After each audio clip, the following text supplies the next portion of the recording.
আল্লাহকে তারা পাবে। জ্বলন্ত নজিরটা দেখলেন, আজকের দুটো মরা বাচ্চা, কলিজার টুকরো সন্তান আজকে দুনিয়া থেকে চলে গেছে, শুধু একটাই কথা বলল, ইন্নাল্লাহা মা সাবিরিন, আল্লাহ মা সবর দাও। জোরে বলুন। আমরা কি পারবো বাপ? একটা ছেলে যদি মৃত্যু সংবাদ, এখন মিলাদে বসে আছেন, যদি কেউ মৃত্যু সংবাদটা দিয়ে দেয় একটা ছেলে মারা গেছে হাকপেল করে, আপনি কি বলবেন? বসবেন মিলাদে?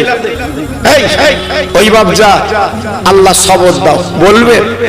জি, এখানে কাছে পড়বেন, এখানেই পড়বেন, দাঁত লেগে পড়ে যাবেন।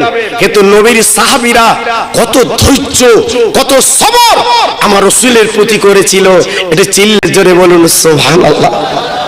ঠিক আছে, পাঁচিলের কাছে দুজন দাঁড়িয়ে আছে, জোরে বলুন, আর একটু চিল্লে বলুন। এদিকে কিন্তু দুটো